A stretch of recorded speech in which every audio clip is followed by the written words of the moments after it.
Boa tarde, meninos. Hoje nós vamos falar sobre como o relevo é transformado. Só que antes de falar de como o relevo é transformado, tia Celiseuda quer relembrar o que é relevo, o que seria relevo. São as variações na forma da superfície do planeta, né? As variações na forma da superfície do planeta podem ser planas ou onduladas. Planas, a margem do rio, as praias, o que mais seria plano? As estradas por onde a gente anda, na sua maioria, né? Onde a maioria das vezes o ser humano ocupa para fazer construções, para plantar, para criar seus animais. Essas partes seriam planas.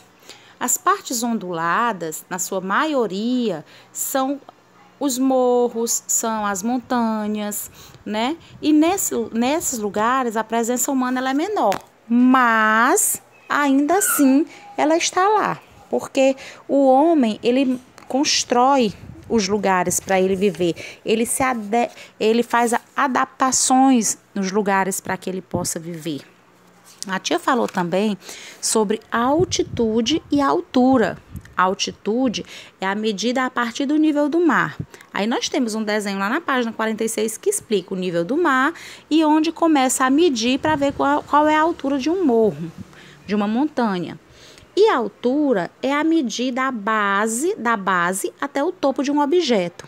Por exemplo, eu quero medir a altura do meu aluno, então eu vou medir do dedo do pé até a cabeça dele. Aí eu vou ter a altura dele, ou seja, é diferente de altitude, né? Quando a gente vira para essa página que a tia está mostrando aqui, ó, ela fala sobre erosão. Erosão é um desgaste no solo. Esse desgaste ele é provocado por as transformações naturais, na sua maioria das vezes. Essa ação natural seria o quê? Seriam ações feitas por agentes naturais, como a chuva, o vento, a ação da água dos rios que vai passando e desgastando, as marés, quando a onda vem, ela sempre arrasta um pouco da areia e vem e vai, e cada vez que ela vem e vai, ela faz uma modificação nesse ambiente.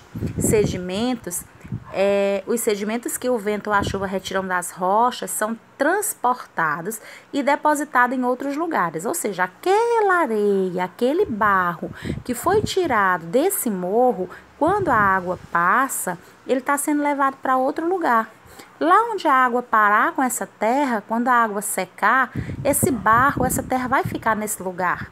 E aí, essa terra que não estava lá antes, ela vai, de uma certa forma, alterando o relevo, ela vai mudando, vai fazendo um morrinho, né? E nesse acúmulo de sedimentos, a gente dá o nome de sedimentação. Nessa foto da página 48, a gente vê a erosão, quando cai esses pedacinhos de pedra, né?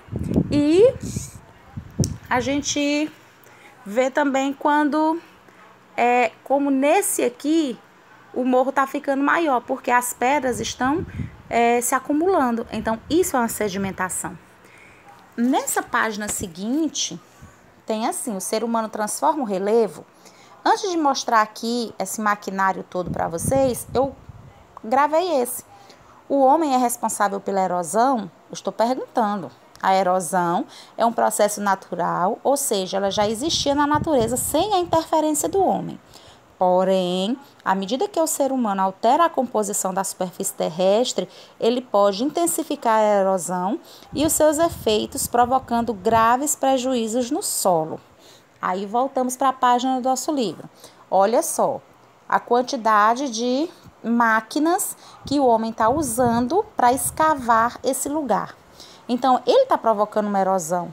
E essa erosão aqui, ela vai acontecer mais rápido do que se fosse uma erosão provocada pela chuva, pelo vento, porque pela chuva e pelo vento seria de uma forma natural, então é de uma forma mais vagarosa também.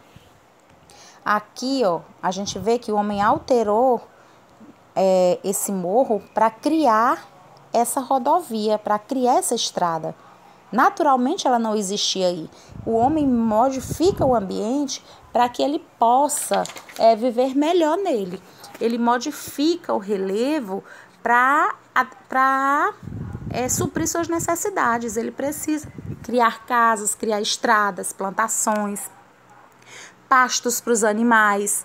E essas modificações são alterações no relevo e provocam a erosão também. Vamos aqui, olha esse. Aqui vocês podem ver que temos um morro, né? Esse morro ou uma estrada maior, uma rocha maior, ela aos poucos ela foi cortada pela chuva e o riacho já vai passando lá embaixo. Provavelmente ela era reta, toda igual. Então, com o tempo, a chuva foi batendo, tirando, até que ficou essa cratera por onde a água passa por baixo. Olha essa outra, do mesmo jeito. A chuva vai passando, a água vai passando e levando. O que eu posso dizer a mais a vocês? Que essa erosão, às vezes, ela é provocada, gente, pela falta de vegetação. A vegetação que cobre a terra, que cobre o barro. Porque quando a chuva cai, que tem a terra, ela é protegida por uma vegetação, seja ela uma vegetação rasteira, como essa aí da foto que vocês estão vendo, que é aquela planta baixinha, tá protegendo, a chuva vai cair, mas ela não vai tirar a areia daí. Por quê? Porque as plantinhas estão por cima. De uma certa forma, estão protegendo o solo. As árvores e suas raízes protegem o solo. Quando o solo não tem essa proteção vegetal, ele fica mais fácil de ser levado pela água da chuva, de ser levado por um vento forte que passar, provocando esses buracos, essas crateras.